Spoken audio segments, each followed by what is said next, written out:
El libro en blanco. Sermón predicado la noche del jueves 11 de enero de 1866 por Charles Haddon Spurgeon. Lávame y seré más blanco que la nieve. Salmo 51:7. Me aventuro a decir que la mayoría de ustedes ya se ha enterado de un librito que un viejo teólogo usaba constantemente para estudiar cuando sus amigos se preguntaron qué contendría el libro. Él les dijo que esperaba que todos los conocieran y lo entendieran, pero que no contenía ni una sola palabra.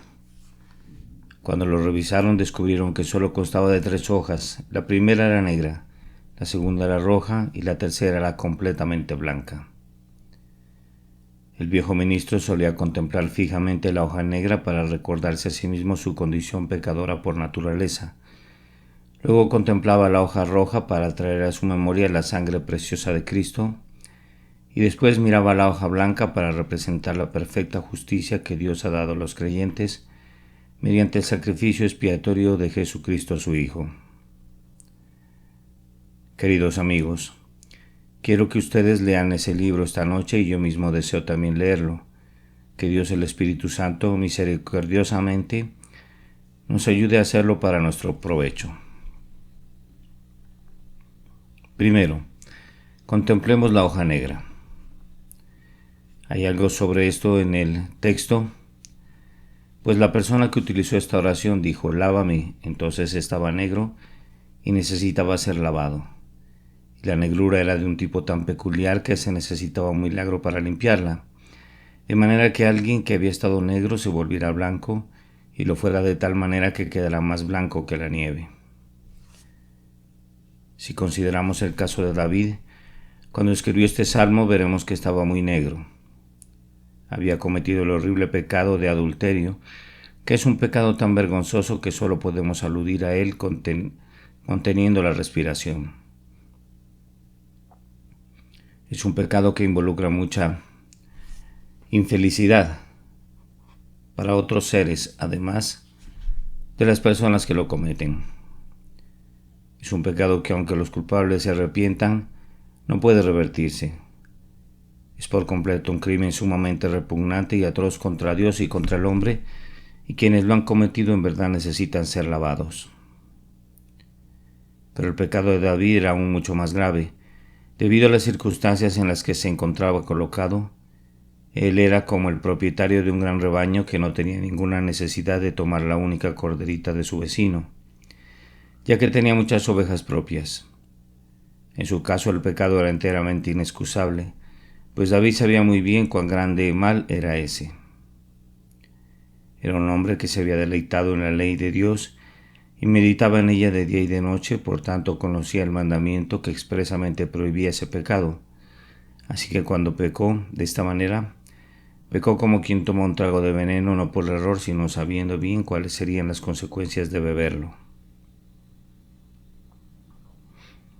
Se trataba de una maldad intencionada de parte de David, para la cual no podía haber ni el más mínimo atenuante. Hay todavía algo peor. David no solo conocía la naturaleza del pecado, sino que también conocía la dulzura de la comunión con Dios, y debe de haber tenido un claro sentido de lo que significaría para él perderla. Su comunión con el Altísimo había sido tan estrecha que era llamado un varón conforme al propio corazón de Dios. Cuán dulcemente ha cantado acerca de su deleite en el Señor. Ustedes saben que en sus momentos más felices, cuando quieren alabar al Señor con todo su corazón, no pueden hallar expresiones mejores que las que David les dejó en sus salmos.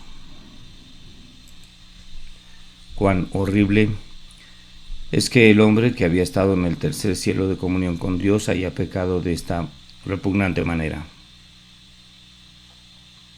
Además, David había recibido de manos del Señor muchas misericordias providenciales.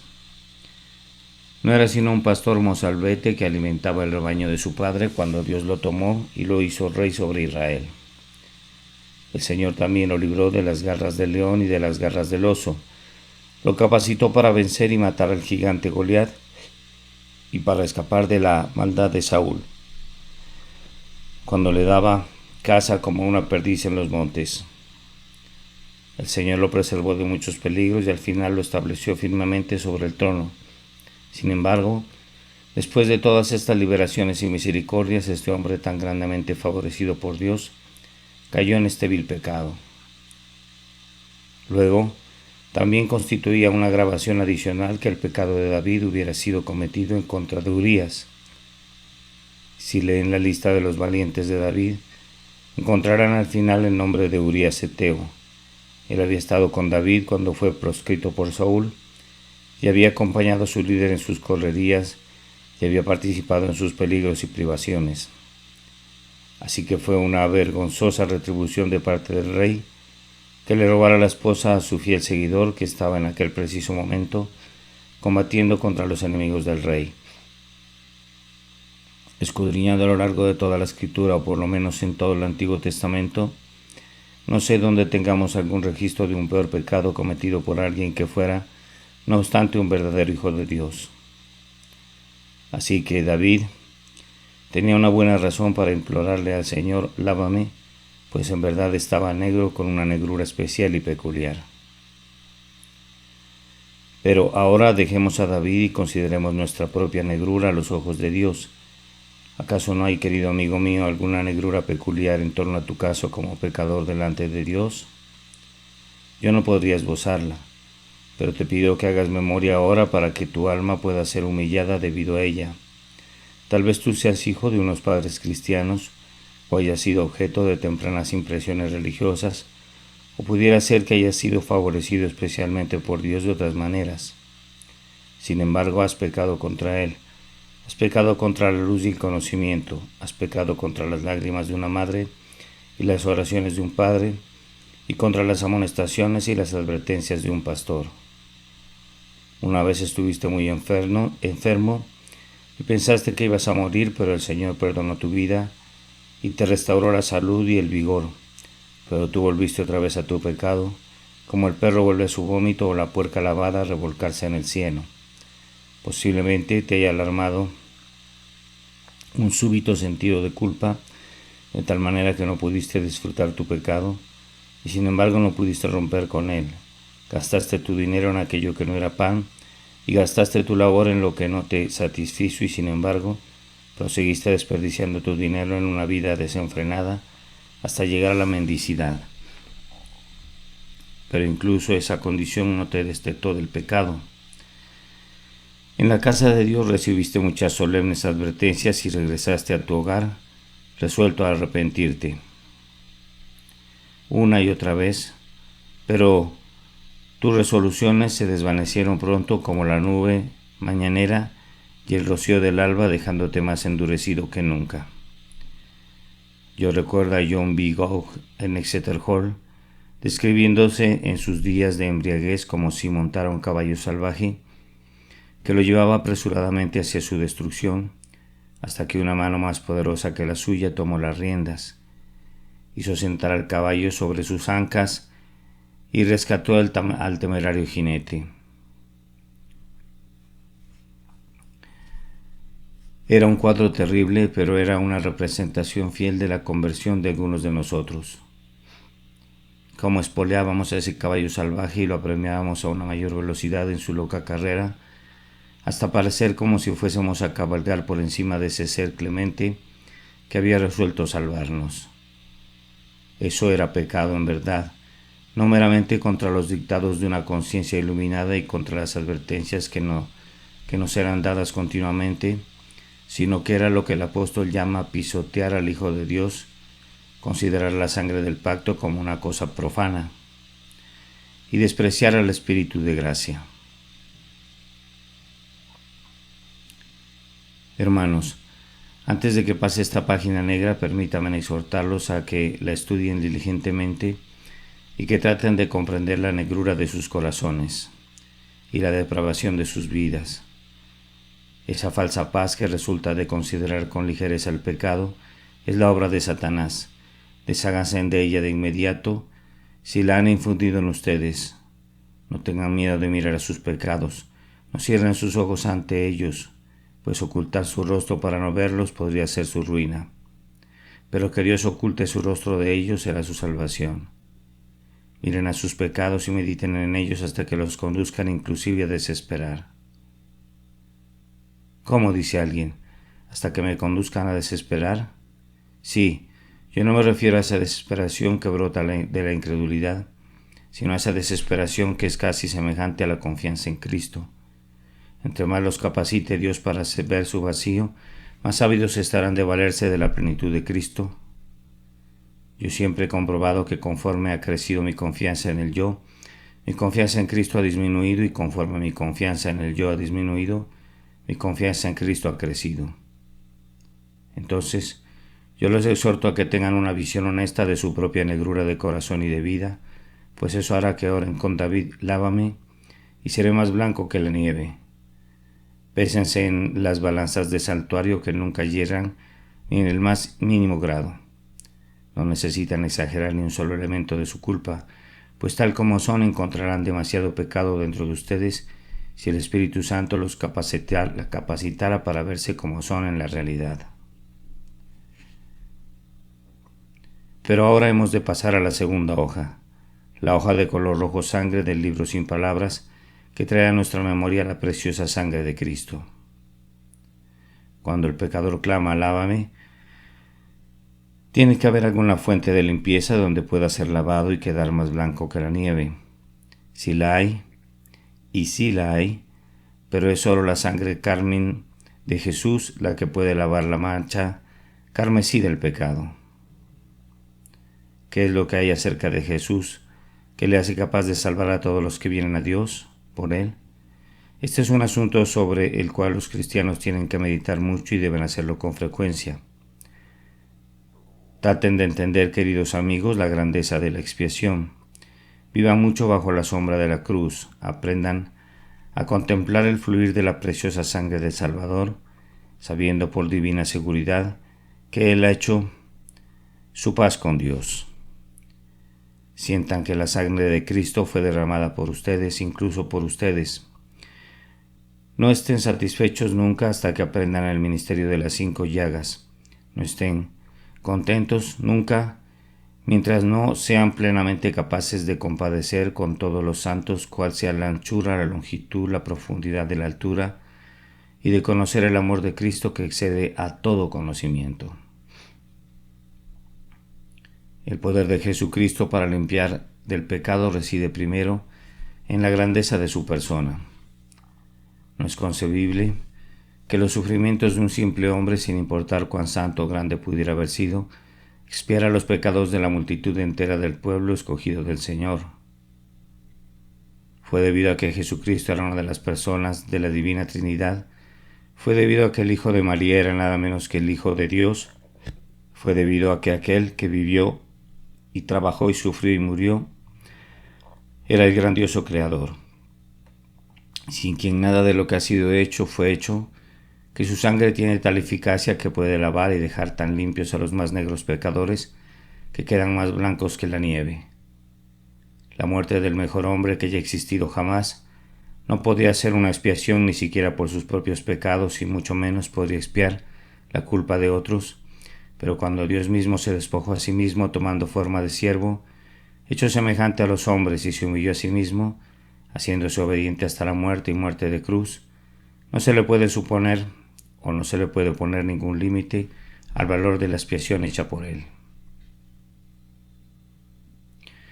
Nosotros sostenemos de manera sumamente firme la doctrina de la redención particular, que Cristo amó a la Iglesia y se entregó a sí mismo por ella, pero nosotros no sostenemos la doctrina del valor ilimitado de su preciosa sangre. No puede haber ningún límite para la deidad. Tiene que haber un valor infinito en la expiación que fue ofrecida por aquel que es divino. El único límite de la expiación está en su designio, y ese designio fue que Cristo diera la vida a todos cuantos le fueron dados del Padre. Pero en sí misma la expiación sería suficiente para la salvación del mundo entero. Y si la raza entera de la humanidad fuere conducida a creer en Jesús, Hay suficiente eficacia en su sangre, preciosa para limpiar a todo aquel, nacido de mujer, de todo pecado que todo el conjunto de ellos hubiere cometido jamás. Pero el poder de la sangre limpiadora de Jesús radica también en los intensos sufrimientos que soportó al hacer expiación por su pueblo. No hubo nunca un caso como el de nuestro precioso Salvador. En lo que atañe a sus sufrimientos físicos puede haber existido algunos que hayan soportado tanto como él, pues el cuerpo humano es capaz solo de una cierta cantidad de dolor y agonía, y otras personas junto a nuestro Señor han alcanzado ese límite, pero hubo un elemento de sus sufrimientos que nunca estuvo presente en ningún otro caso. El hecho de que su muerte fuera en el lugar, en la posición y en la sustitución de su pueblo, el único gran sacrificio por la totalidad de sus redimidos, hace que su muerte sea enteramente única, de tal manera que ni siquiera los más nobles dentro del noble ejército de mártires pueden participar de la gloria con él. Sus sufrimientos mentales también constituyeron una parte muy vital de la expiación. Los sufrimientos de su alma fueron el alma misma de sus sufrimientos. Si tú puedes comprender la amargura de la traición que sufrió por uno que había sido su seguidor y amigo, y el abandono que experimentó por todos sus discípulos, la acusación formal por sedición y blasfemia, ante criaturas que él mismo había hecho, si pudieran comprender lo que fue para él el que no cometió pecado, ser hecho pecado por nosotros y que fuera puesta sobre él la iniquidad de todos nosotros, si pudieran formarse una idea de cuánto aborrecía el pecado y rehuía de él, podrían formarse una ligera idea de lo que tiene que haber sufrido su naturaleza pura por culpa nuestra. Nosotros no rehuimos del pecado como lo hacía Cristo, porque estamos acostumbrados a él.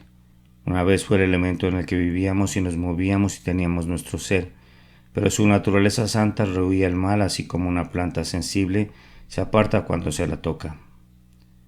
Pero sus peores sufrimientos deben de haber sido cuando la ira de su padre fue derramada sobre él, al soportar lo que su pueblo merecía soportar, pero ahora no tendrá que soportar nunca. Las olas del creciente dolor se estrellaban contra su pecho y montañas de ira omnipotente pesaban sobre su alma. El hecho de que su padre haya escondido su rostro de él, de tal manera que clamara en su agonía, Dios mío, ¿por qué me has desamparado?, debe haber sido un auténtico infierno para él. Este fue el tremendo trago de ira que nuestro Salvador bebió por nosotros hasta sus últimos sedimentos, para que nuestra copa no pudiera contemplar ni una gota de ira jamás. Tiene que haber sido una gran expiación esa que fue comprada a un precio tan grande. Podemos pensar en la grandeza de la expiación de Cristo de otra manera. Tiene que haber sido una gran expiación la que ha transportado en forma segura a tantas multitudes de pecadores al cielo y que ha salvado a tan grandes pecadores y los ha transformado en santos refulgentes. Tiene que ser una gran expiación la que haya de llevar todavía innumerables miríadas a la unidad de la fe y a la gloria de la Iglesia de los primogénitos que están inscritos en el cielo. Es una expiación tan grande, pecador, que si confías en ella serás salvo por ella sin importar cuántos y cuán graves pudieran haber sido tus pecados. ¿Tienes miedo de que la sangre de Cristo no sea lo suficientemente potente para limpiarte? ¿Acaso temas que su expiación no pueda soportar el peso de un pecador como tú? Me enteré el otro día acerca de una necia mujer de Plymouth, quien durante un buen tiempo no querría pasar sobre el puente Saltash porque no lo consideraba seguro. Cuando a la larga, después de ver el enorme tráfico que pasaba con seguridad sobre el puente, fue inducida a tener confianza en el puente, temblaba grandemente todo el tiempo y no tuvo la tranquilidad mental hasta que lo dejó atrás. Por supuesto que todo el mundo se rió de ella por pensar que esta estructura tan sólida no pudiera soportar su liviano peso. ¿Pudiera haber algún pecador en este edificio que tenga miedo de que el gran puente que la eterna misericordia ha construido, a un costo infinito a través del golfo que nos separa de Dios, no sea lo suficientemente fuerte para soportar su peso? Si es así, debe permitirme que le asegure que a través de ese puente del sacrificio expiatorio de Cristo han cruzado millones de pecadores tan viles y corruptos como él, y el puente ni siquiera ha temblado bajo su peso y ninguna de sus partes se ha torcido o desplazado jamás.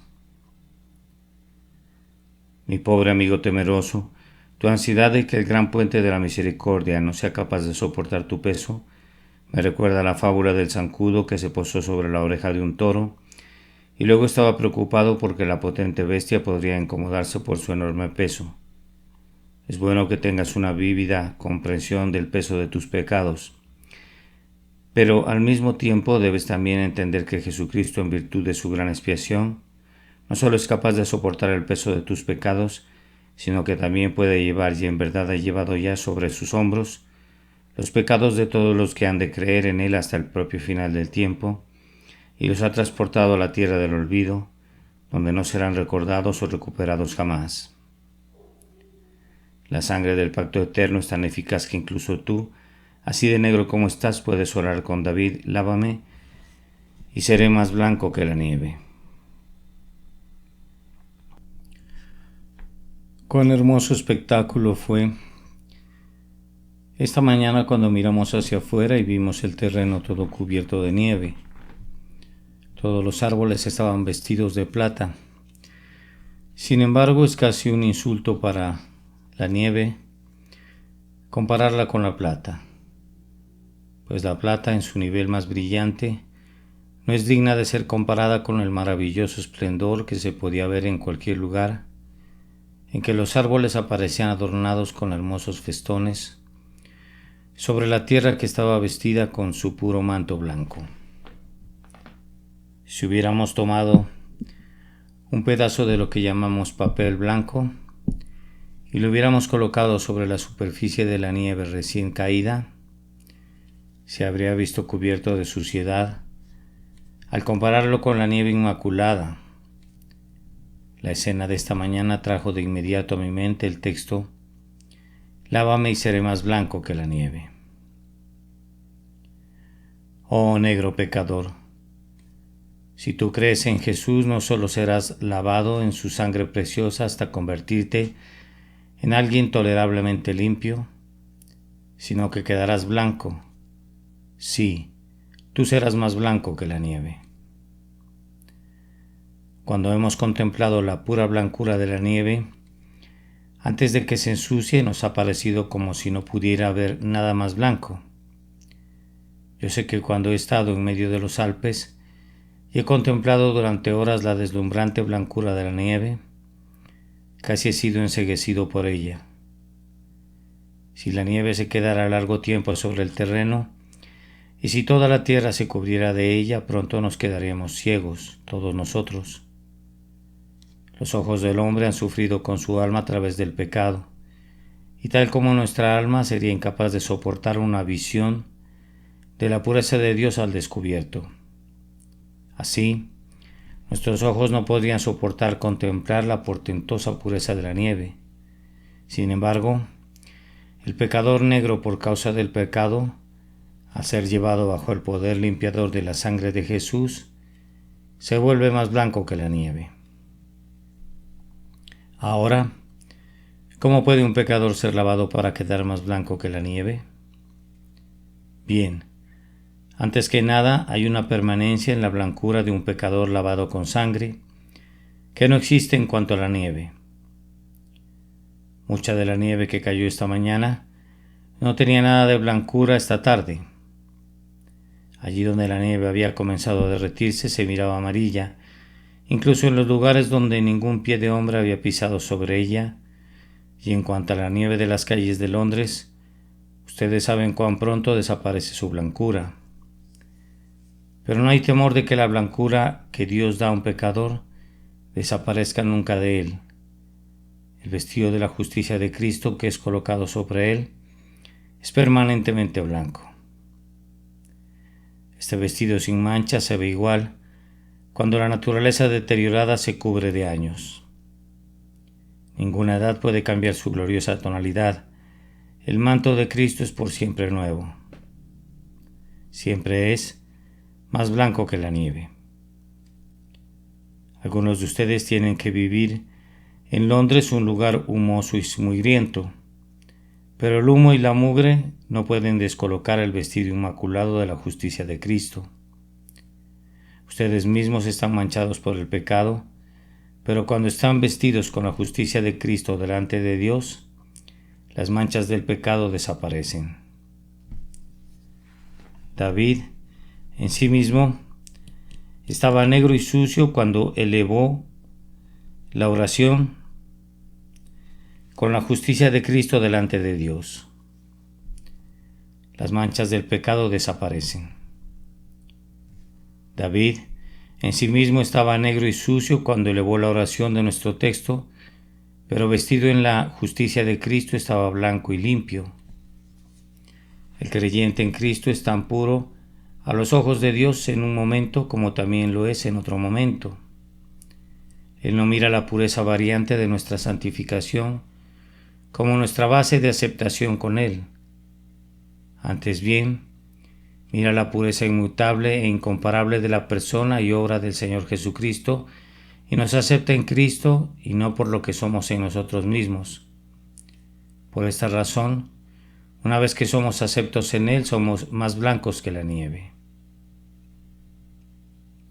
Además, la blancura de la nieve es, después de todo, solo una blancura creada. Es algo que Dios ha hecho, pero no tiene la pureza que pertenece a Dios mismo. Pero la justicia que Dios da al creyente es una justicia divina, como dice Pablo, al que no conoció pecado, por nosotros lo hizo pecado, para que nosotros fuésemos hechos justicia de Dios en él. Y recuerden que esto es cierto en lo tocante al propio pecador, que antes estaba tan negro que tenía que clamar a Dios: lávame y seré más blanco que la nieve. Puede haber una persona que entrará a este edificio negro como la noche debido al pecado, pero si es capacitado ahora por la gracia a confiar en Jesús, su sangre preciosa lo limpiará de inmediato, tan completamente que será más blanco que la nieve. La justificación no es una obra que va por grados, no progresa de una etapa a otra, sino que es la obra de un momento y es completada instantáneamente. El grandioso don de Dios de la vida eterna es concedido en un momento y podría ser incapaz de discernir el momento exacto en que es concedido. Sin embargo, podría saber inclusive eso, pues tan pronto como crees en el Señor Jesucristo, eres nacido de Dios y has pasado de muerte a vida. Eres salvo y salvo para toda la eternidad. El acto de fe es algo muy simple, pero es el acto que más glorifica a Dios que pueda ser llevado a cabo por un hombre, aunque no hay ningún mérito en la fe. La fe es una gracia sumamente ennoblecedora y Cristo le asigna un alto honor cuando dice: tu fe te ha salvado, ve en paz. Cristo pone la corona de la salvación sobre la cabeza de la fe. Sin embargo, la fe misma nunca llevará esa corona, sino que la pone a los pies de Jesús y le da a Él todo el honor y la gloria. Podría haber alguna persona en este lugar que tenga miedo de pensar que Cristo la salvará.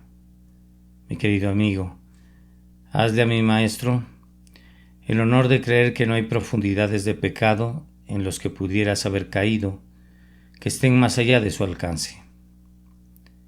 Debes creer que no hay pecado que sea demasiado negro para que no pueda ser limpiado completamente por la sangre preciosa de Cristo, pues Él ha dicho: todo pecado y blasfemia será perdonado a los hombres, y todo pecado tiene que incluir el tuyo. La propia grandeza de la misericordia de Dios es la que a veces deja perplejo a un pecador. Permítanme usar un símil casero para ilustrar lo que quiero decir. Supongan que están sentados a la mesa de su casa, trinchando un trozo de carne para cenar, y supongan que su perro está debajo de la mesa, esperando obtener un hueso o un trozo de cartílago como su porción. Ahora, si fueran a colocar el plato con todo el trozo de carne sobre el suelo, probablemente el perro tendría miedo de tocarlo porque podría recibir unos azotes. Sabría que un perro no merece una comida como esa, Y esa es justamente tu dificultad, pobre pecador. Tú sabes que no mereces esa gracia que Dios se deleita en darte, pero el hecho de que sea de gracia deja fuera por completo el tema del mérito. Por gracia sois salvos por medio de la fe, y esto no de vosotros, pues es don de Dios. Los dones de Dios son como Él mismo, inmensurablemente grandes. Tal vez algunos de ustedes piensen que estarían contentos con migajas o huesos de la mesa de Dios. Bien, si Él me fuera a dar unas cuantas migajas o un poco de carne en trozos, yo estaría agradecido inclusive por eso. Pero no me satisfaría. Pero cuando Él me dice, tú eres mi hijo, yo te he adoptado y has entrado en mi familia y ya no saldrás fuera jamás, yo no estoy de acuerdo contigo en que sea demasiado bueno para ser cierto. Podría ser demasiado bueno para ti, pero no es demasiado bueno para Dios. Él da como solo Él puede dar. Si yo tuviera una gran necesidad, yo obtuviera acceso a la reina y después de exponer mi caso ante ella me dijera, siento un profundo interés en su caso, aquí tiene un centavo para usted. Yo estaría muy seguro de que no vi a la reina, sino que alguna doncella o sirvienta de alguna dama me estaba poniendo en ridículo. Oh no, la reina da como una reina y Dios da como Dios, de tal manera que la grandeza de su don, en vez de dejarnos atónitos, solo debería asegurarnos de que es genuino y que proviene de Dios. Richard Baxter dijo sabiamente, oh Señor, tiene que ser una gran misericordia o ninguna misericordia, pues poca misericordia no me sirve de nada. Entonces, pecador, acude al gran Dios con tu gran pecado y pide una gran misericordia, para que seas lavado en la gran fuente llena con la sangre del gran sacrificio. Y recibirás una gran salvación que Cristo ha obtenido, y por ello atribuirás una gran alabanza al Padre, al Hijo y al Espíritu Santo por siempre y para siempre. Que Dios nos conceda que así sea. Por Jesucristo nuestro Señor. Amén. El libro en blanco. Sermón predicado la noche del jueves 11 de enero de 1866 por Carlos Haddon Spurgeon en el Tabernáculo Metropolitano, Newington, Londres, y publicado el jueves 30 de noviembre de 1911. Lávame y seré más blanco que la nieve. Salmo 51, 7.